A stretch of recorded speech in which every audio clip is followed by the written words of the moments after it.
மாணவர்கள் அனைவருக்கும் இனிய நல்வாழ்த்துக்கள். எல்லோரும் நன்றாக இருப்பீர்கள். கிட்டத்தட்ட இன்றைக்கு 176வது இதுவா எது எப்போது நடக்கும், சுபத்துவம் பாவத்துவம் தலைப்பு கொடுத்துருக்கிறேன்.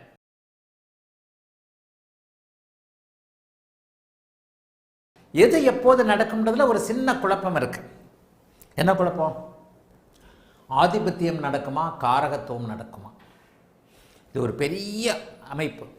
இந்த ஆதிபத்திய காரகத்திற்கு உள்ளேதான் பலன்கள் இருக்கின்றனவே தவிர, ஆதிபத்திய காரகத்திற்கு உள்ளேதான் பலன்கள் இருக்கின்றனவே தவிர எந்த சூழ்நிலையிலையும் நட்சத்திர அமைப்புகளுக்குள்ள கண்டிப்பாக இல்லை. ஆதி மூல நூல்களில் இந்த சாரத்தில் அது இருந்தால், அந்த சாரத்தில் இது இருந்தால், அப்படி இருந்தால், இப்படி இருந்தாலும் ஆதி மூல நூல்கள்லாம் நட்சத்திரத்தை பற்றி பெரிதாக எதுலேயுமே பேசப்படலைங்க. இடையில வந்த அமைப்புகளில் தான் நட்சத்திர சாரம், அந்த சாரம், இந்த சாரம் அப்படி இப்படின்ட்டு பேசுகிறாங்களே தவிர ஆதி மூல நூல்கள் என்று சொல்லப்படக்கூடிய வராக மகரர் அமைப்புகள்லையோ பராசர ஹோரா அமைப்புகள்லையோ அந்த அமைப்புகள் இல்லை. அதில் எல்லாத்துலேயுமே ஆதிபத்தியம் காரகத்துவம் போன்ற அமைப்புகள் தான் அங்கே வலியுறுத்தப்படுகின்றன. லேசாக அங்கங்கே சுபபலன், சுபர்களோடு சேர்ந்தால் சுபபலன், பாபர்களோடு சேர்ந்தால் பாபபலன். இதைத்தான் நம்ம சுபத்துவ பாபத்துவம்னு இன்னும் கொஞ்சம் எளிமையாக்கி சொல்லுகிறோம். ஆக ஒரு நிலையில் இதை எதுக்காக சொல்கிறேன்னா, ஆதி அமைப்புகளில் சொல்லப்படாத இடையில் வந்த சில தடுமாற்றங்கள், இடையில் வந்து தவறி போன, தடுமாறி தடம் மாறி போனதுன்னு சொல்லுவேன். உண்மையிலே ஜோசியம் போது அந்த சாரன்ற உப நட்சத்திர அமைப்புகளில் தடமாறி தான் போயிருக்கு. சில விஷயங்களை எளிமையாக சொன்னால் புரிஞ்சுக்கிறீங்கன்றதுக்காக முதல்ல ஒரு ஜாதகத்தை போட்டு காட்டுறேன். ஒரு உண்மையான ஜாதகம். எது எப்போது நடக்கும், சுபத்துவம் பாவத்துவம். எது எப்போது நடக்கும்னாலே அது எப்படி நடக்கும், எப்படி விபத்து நடக்குமா, கல்யாணம் நடக்குமா, எல்லாமே சம்பவங்கள் இல்லையா? கொடுத்துட்டியா? எல்லாமே சம்பவங்கள் என்கின்ற அமைப்பின் அடிப்படையில் கல்யாணமும் ஒரு சம்பவம், விபத்தும் ஒரு சம்பவம். கல்யாணத்தின் மூலமாக சந்தோஷம் நடக்கிறது. ஒரு சுபத்துவமான ஒரு அமைப்பில் கல்யாணம் நடக்கும்போது சந்தோஷமாக இருக்குது. அதே நேரத்தில் பொண்ணுக்கு பிடிக்கல, மாப்பிள்ளைக்கு பிடிக்கலன்னா அது பாபத்துவம் தான். கல்யாணம் பண்ணி அன்றைக்கி ராத்திரி ஃபுல்லாக அழுதுகிட்டு இருக்கிறவங்க எவ்வளோ பேர் இருக்கிறாங்க. கல்யாணத்தன்னைக்கு பெரிய பிரச்சனையாகி கல்யாணத்துலேயே வந்து ஒரு சில நேரங்களில் இதை கூட பார்த்துருப்பீங்க. நாளைக்கு காலையில் கல்யாணம், முதல் நாள் நைட்டு மாப்பிள்ளை வந்து குடிச்சிட்டு தகராறு பண்ணிட்டு கல்யாணமே நின்று போயிடும். அப்போ அந்த அமைப்புகளும் இருக்கு இல்லையா? இந்த சுபத்துவ பாவத்துவ அமைப்புகளை நீங்கள் சுக துக்கங்களின் அடிப்படையில் தான் நீங்கள் பிரிச்சுக்கணும். எது எப்படி நடக்கும், எது எப்போது நடக்கும், எப்படி எப்போது நடக்கும், எது எப்படி எப்போது நடக்கும் அப்படிங்கிறதுக்கு ஒரு உதாரணமாக, ஒரு கடுமையான உதாரணமாக, எப்போவுமே ஒரு வாரத்துக்குள்ள ஒரு ஜாதகம் வந்தால் அதை டக்குன்னு உங்களுக்கு சொல்லாமேன்னு எடுத்து வைப்பேன். ஒரு வாரத்திற்குள்ளே எடுப்பில் ஒன்று சொல்லியிருப்பேன். என்னம்மா தகப்பனை பாதிச்சிருக்குமே, அம்மாவை பாதிச்சிருக்குமே, அப்பாவை பாதிச்சிருக்குமே அப்படின்னு சொல்லுவேன். எது எப்போது நடக்கும் கமெண்ட்டு கொடுங்க. அதுக்காக கொண்டு வந்து குமிச்சிடாதீங்க. ஒரே கமெண்ட்டை திருப்பி கொடுக்காதீங்க. ஒரே கமெண்ட்டை திருப்பி கொடுக்குறவங்கலாம் சில பேர் எனக்கு அடையாளம் தெரியும். சும்மா ஒரு 100 ரூபாயை கொடுத்துட்டு வகுப்பில் வந்துட்டு ஒரு சந்தேகத்தை அவர் கொடுத்துருவார் அப்படின்ற மாதிரி. இது அப்படிப்பட்ட அமைப்புகள் எல்லாம் இல்லை. ஏறத்தாழ கிட்டத்தட்ட ஒரு 800 900 பேர் 1000 பேருக்கு கிட்டத்தட்ட 100லிருந்து, அதான் 1லிருந்து 175 வரைக்குமே கரெக்டாக ஒன்று கூட தவறாமல் வந்திருக்கிறவங்கலாம் கிட்டத்தட்ட ஒரு 800 900 பேர் இருக்கிறீங்க. அந்த மாதிரியானவர்களுடைய கமெண்ட்டுகளுக்கு தான் கொஞ்சம் அப்படியே டக்குன்னு முக்கியத்துவம் கொடுப்பேன். மற்றபடி கமெண்ட்டு ஒரு 1000 பேருக்காவது இதாக இருக்கணும், பதில் சொல்லக்கூடியதாக இருக்கணும். எது எப்போது நடக்கும், எது எப்போது நடக்கும், சுபத்துவம் பாவத்துவம். இதில் தான் நான் சொன்ன மாதிரி கல்யாணம், பெரும்பாலான கல்யாணங்கள் சந்தோஷம்தான். மாப்பிள்ளைக்கோ பொண்ணுக்கோ கல்யாணம் சந்தோஷம். மாப்பிள்ளை பொண்ணை விட அம்மா அப்பாவுக்கு சந்தோஷம்.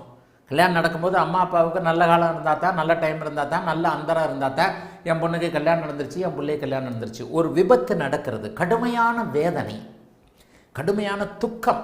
அந்த விபத்துனால யாரோ ஒருத்தர் இறந்து போகிறார். ஆனால் அந்த இறந்தவருடைய இரத்த உறவினர்கள் அவங்களுக்கு கடுமையான துக்கம். அல்லது யாரோ ஒருத்தருக்கு உறுப்பு செயலிழந்து போகிறது, அவருக்கும் துக்கம், அவங்கள சார்ந்தவர்களுக்கும் துக்கம். இந்த மாதிரியான சுபத்துவ பாபத்துவ அடுக்குகளை பிரித்து கொள்ளும் பொழுது, சுப பாபத்துவ அடுக்குகளை பிரித்து கொள்ளும் பொழுது ஒரு உதாரண ஜாதகம் போட்டுடுறேன். மாணவர்களுக்கு அந்த டேட்டா பற்றெல்லாம் தரேன். நீங்களே வந்து அவங்கவுங்க கையில் இருக்கிற ஒரு சிஸ்டத்தின் அடிப்படையில் அதை போட்டுக்கோங்க. கையில் நான் போடுறதோடு சேர்த்து நீங்களே பார்த்துக்கிட்டாலும் சரிதான். ஒரு ஆதிபத்தியம் காரகத்துவம் என்பதை எப்படி வந்து கணக்கிடக்கூடிய ஒரு அமைப்பு. ஆதிபத்தியம் காரகத்துவம் என்பது எப்படிப்பட்ட அமைப்பு. ஒரு பையன் 2005 பிறந்த பையன், 2005 மதுரைக்கு பக்கத்தில் பிறந்த பையன்.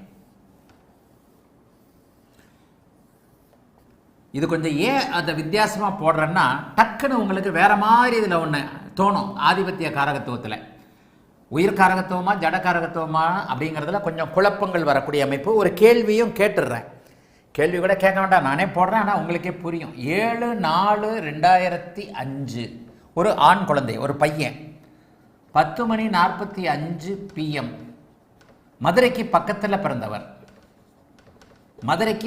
பிறந்தவர்.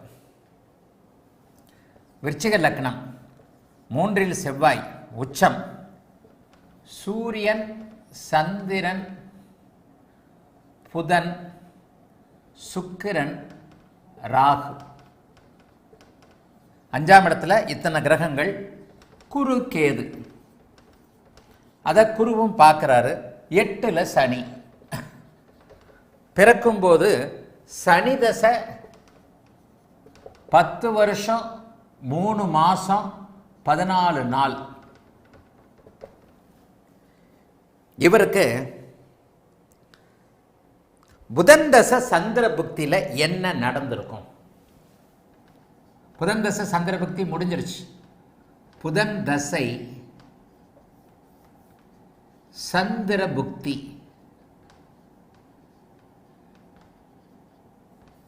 அதில் செப்டம்பர் 15 செப்டம்பர் 2023, 15/9/2023 என்ன நடந்திருக்கும்? என்ன நடந்தது? பாஸ்ட். ஆரம்பமே கேள்வியில் ஆரம்பமே பரவாயில்ல. இதில் இந்த 15/9/2023 இருக்கு இல்லையா, அதையும் பார்த்துக்கங்க. அன்னைக்கு கோச்சாரம்.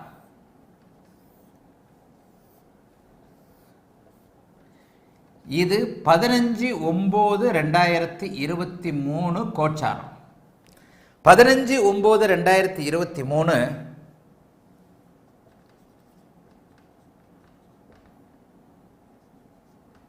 சூரியன், சந்திரன், புதன், செவ்வாய் இங்கே இருக்கிறாரு, அவர்களை சனி பார்க்கிறாரு. குரு ராகு இங்கே தொடர்பு கொண்டிருக்கிறாரு. சுக்கிரன் இங்கே இருக்கிறாரு. ஏன்னா கோச்சாரத்தில் லக்னம் வேண்டாம், ஏதாவது ஒரு லக்னம், அந்த குறிப்பிட்ட லக்னம்னா கூட நீங்கள் ஏதாவது ஒன்று வச்சுக்கோங்க. இது 15/9/2023 கோச்சார நிலைமை. எல்லா கிரகத்தையும் போட்டோன்னா சுக்கிரன், சூரியன், சந்திரன், புதன், செவ்வாய், கேது, சனி, குரு, ராகு. சரி, அன்பு மாணவர்களே, எது எப்போது நடக்கும்? சுபத்துவ பாவத்துவ அமைப்புகளின் அடிப்படையில் உயிர்காரகத்துவம், ஜடக்காரகத்துவம், அவை இவை இவை அப்படின்னு சொல்லிட்டு பெரிய அளவில் இப்போ இதுக்குள்ளே எத்தனை டிகிரியில் இருக்குது, நான் கூட வேணா இதை அந்த டிகிரியும் சொல்லிடுறேன்.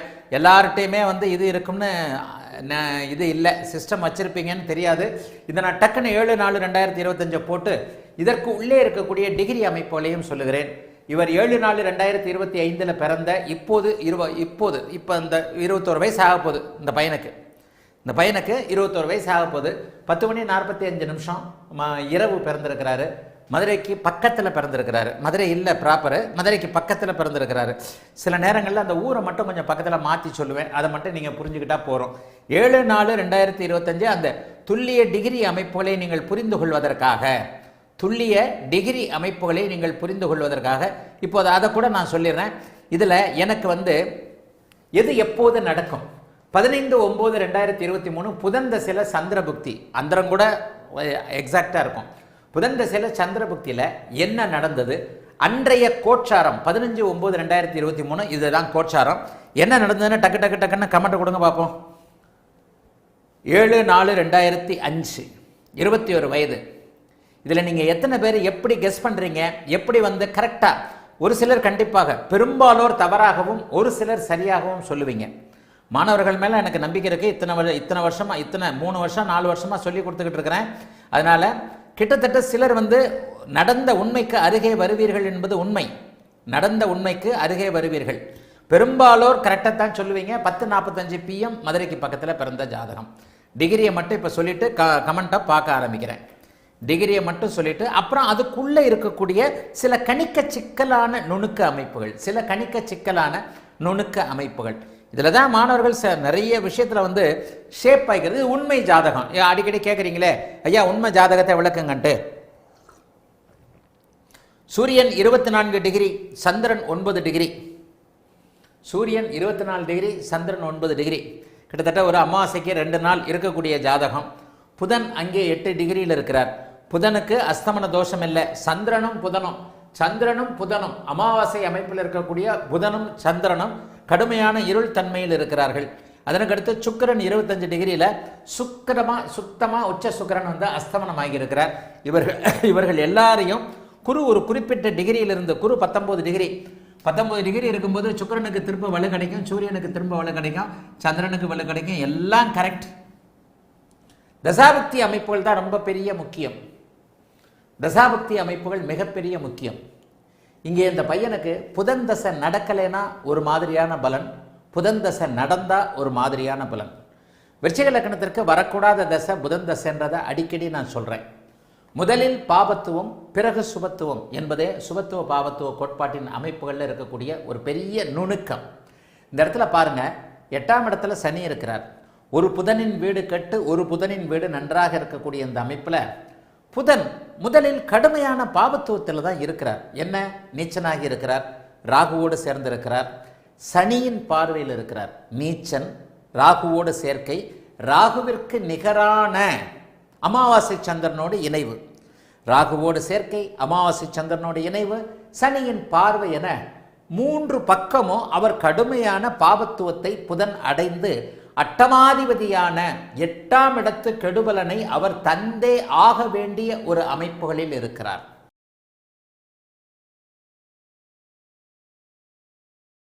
இந்த தாய் என்னிடம் ஜாதகம் பார்க்கும் பொழுது, அம்மா என்னம்மா சந்திரபக்தி நடந்திருக்கேம்மா, சந்திரபக்தியில் தகப்பனுக்கு பெரிய பாதிப்புகள் வந்திருக்குமேம்மா அப்படின்னு கேட்டோன்னா டப்பன்னு அழக ஆரம்பிச்சிட்டாங்க.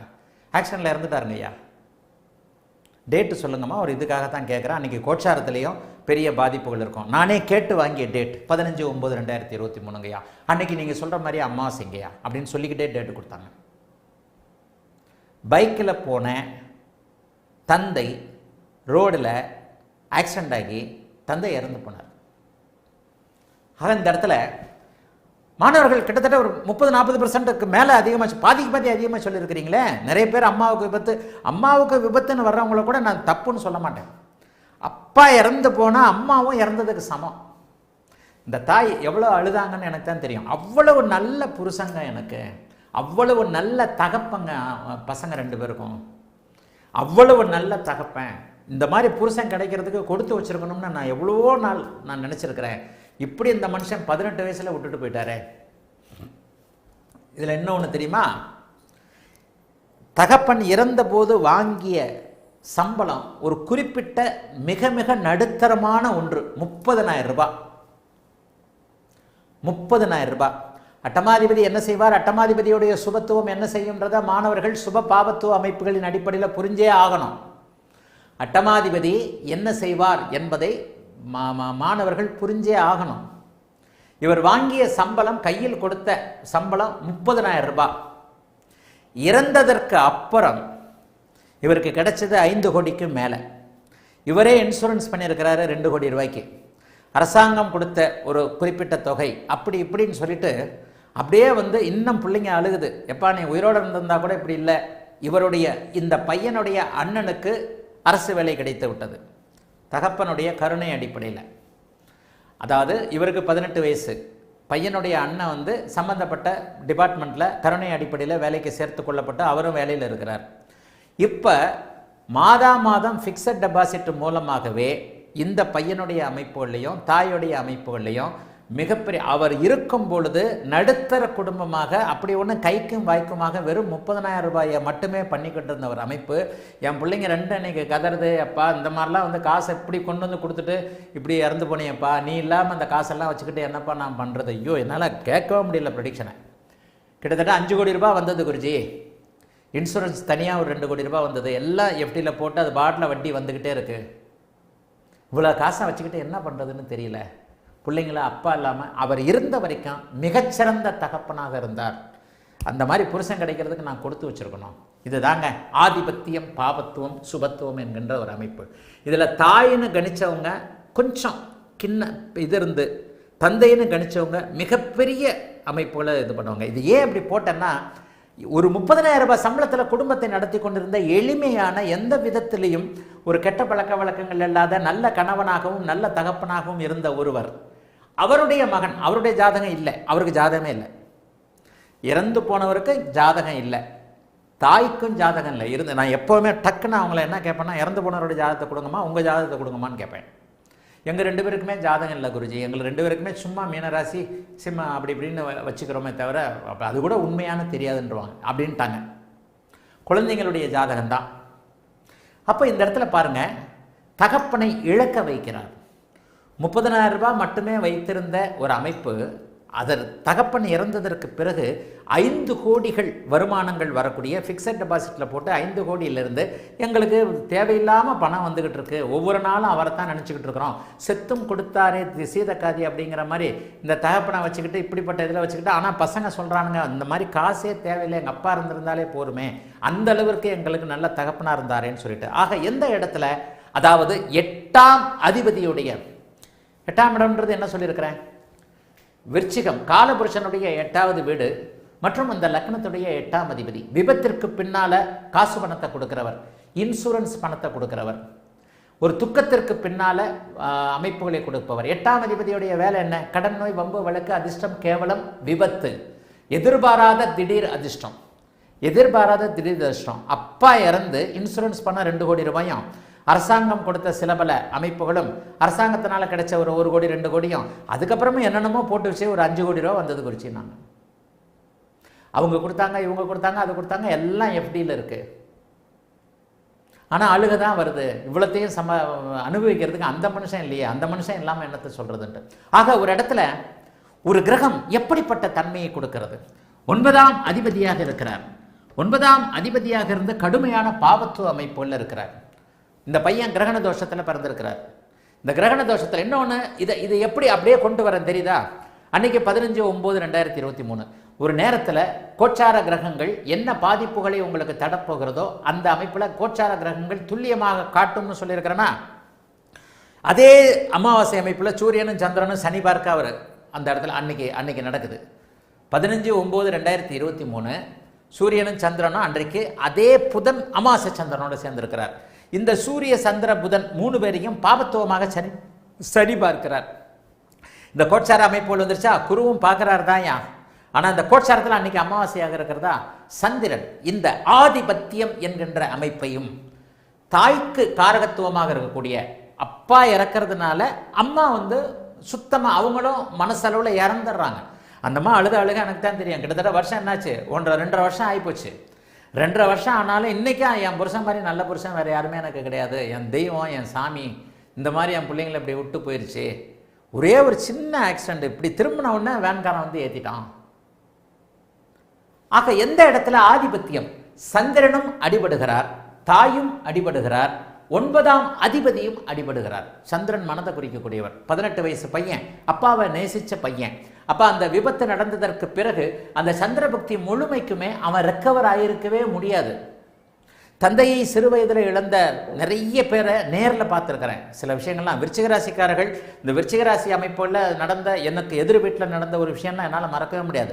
ஒரு 13 வயசு பையன், அப்பா என் பையனை விட்டுட்டு போனேன், என் பையன் என்னை விட்டுட்டு போனேன்னு அப்பா ஃபோட்டோக்கு எதிரில் உட்காந்துக்கிட்டு அழுதுகிட்டே இருக்கிறான் குருஜி. திடீர்னு டெய்லி அப்படின்ட்டு அந்த கணவனை இழந்த தாய் என்கிட்ட நேரம் ஜாதகம் பார்க்க வரும்போது எனக்கு அப்படியே சொல்ல முடியாது. அந்த பையனை நான் கண்ணால் பார்த்துருக்கிறேன். அந்த பையனும் அப்பாவும் பிள்ளையும் வாக்கிங் போகிறதும், அவர் எவ்வளோ செல்லமாக அந்த பையனை கூட்டிகிட்டு போவார், டீனேஜ் பையனன்றது எனக்கு நல்லா தெரியும். அப்போ ஒரு 13, 14, 15 வயசில் இருக்கக்கூடிய அமைப்புக்கு அப்பா தானே தோழன். அப்போ ஒரு மிகப்பெரிய அமைப்புகளில் பாதிப்புகள் ஏற்படணும்னா எப்படி பாதிப்புகள் ஏற்படணும்? இந்த குரு பார்வை இல்லைன்னா பிறக்கும் போதே அப்பா இல்லை. இந்த குரு பார்வை இருந்ததுனால தான் அப்பா இறந்ததுக்கப்புறம் காசு வருது. இந்த சுக்கிரன் இந்த இடத்துல இல்லைன்னா பிறக்கும் போதே அப்பா இல்லை. இந்த சுக்கிரனும் குருவும் அங்கே இணைந்த காரணத்தினால் முதலில் பாபத்துவம் பிறகு சுபத்துவம். அப்பா இறந்து காசு வரும்ன்றதை யாராவது விரும்புவோமா? ஆனால் விதி எந்த இடத்துல விதி சுபத்துவ பாபத்துவம் எப்படி செயல்படுகிறது என்பதை தெல்ல தெளிவாக நீங்கள் பார்த்து கேட்டு அனுபவித்து ஆகவே வேண்டிய அமைப்புக்கான ஜாதகம் இது. நான் முதல்ல சொன்ன மாதிரி தந்தையை குறிக்கக்கூடிய 9ஆம் அதிபதியான சந்திரனை சனி பார்க்கிறார். ஆதிபத்திய சந்திரனை சனி பார்த்து காரக சூரியனை சனி பார்த்து ஆதிபத்திய அமைப்பான சந்திரன் அமாவாசை சந்திரனாகி கிரகண தோஷத்தில் இதெல்லாம் எப்ப நடக்கும்?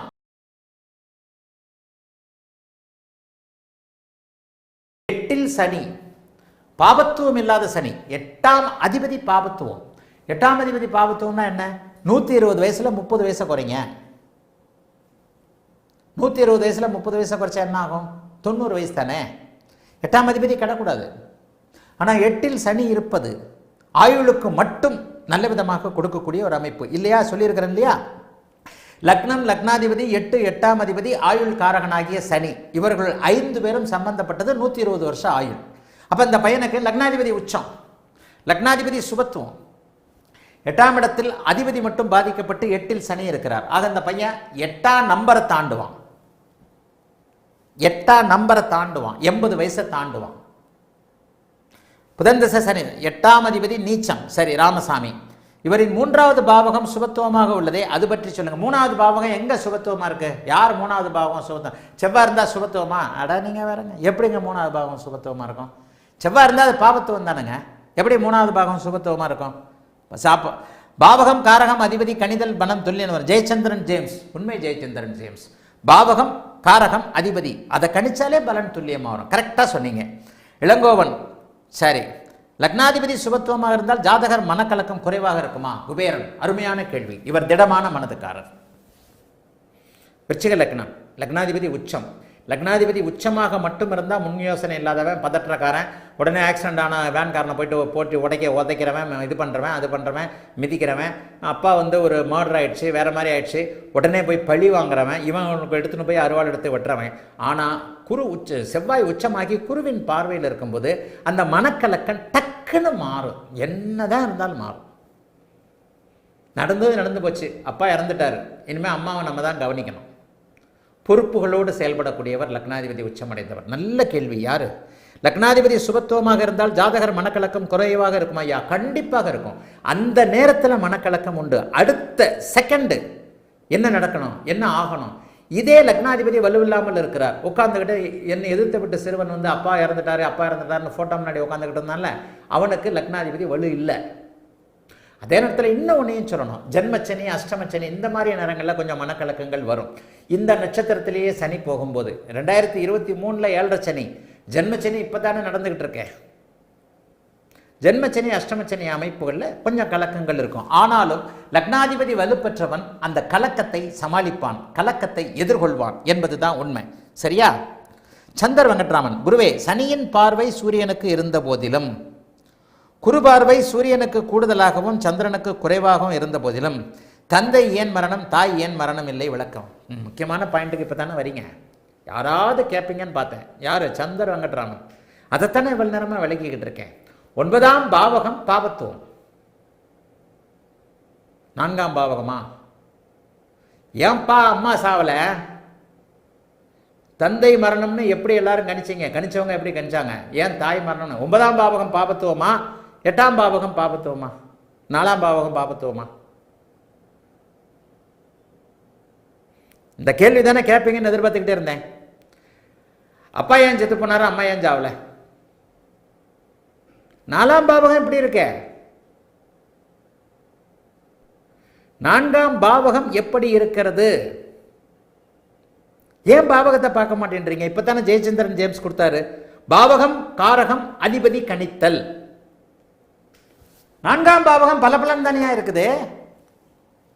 4ஆம் பாவகாதிபதி அந்த வீட்டிற்கு கோணத்தில் தானே இருக்கிறார். 4ஆம் பாவக அதிபதிக்கு எந்த விதமான பாவத்துவமும் கிடையாதே. 9ஆம் பாவகம் கெட்டு போச்சே. 9ஆம் பாவகாதிபதி கெட்டு போனாரே. சந்தர் வெங்கட்ராமன் பதில் கொடுங்க, பதில் கொடுங்க.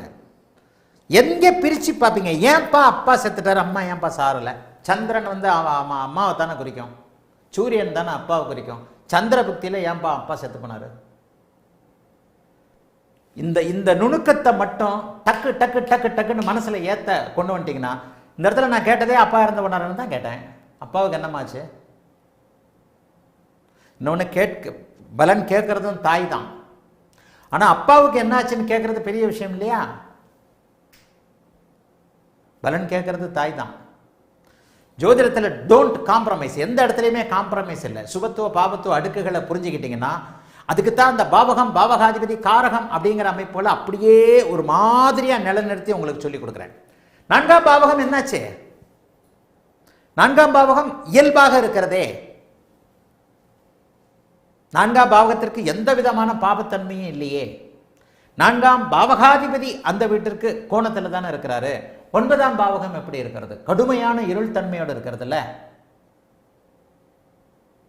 இல்லை அதுவும் இயல்பதா இருக்குன்னு சொல்லுவீங்களா?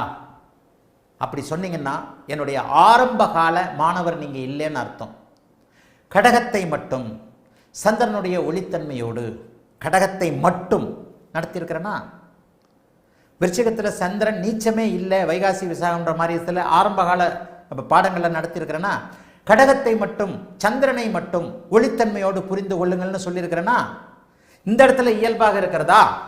இல்லை, அது இருள் சந்திரனுடைய, கிரகண சந்திரனுடைய, அமாவாசை சந்திரனுடைய செத்துப்போன வீடு. மாணவர்களுக்கு இந்த வித்தியாசம் புரியணும். இது யாருமே கேட்கலேன்னு பார்த்தேன். சந்தர் வெங்கட்ராமன் பாராட்டக்கூடியவர். அப்பா ஏன் செத்தார், ஏன் அம்மா சாவல சொல்லியா?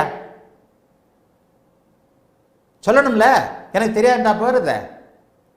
ஆக எந்த இடத்துல ஒரு ஏற்றத்தாழ்வுகள் இருக்கின்றன, பலன்கள்ல எங்க அந்த ஏற்றத்தாழ்வுகள் இருக்கின்றன?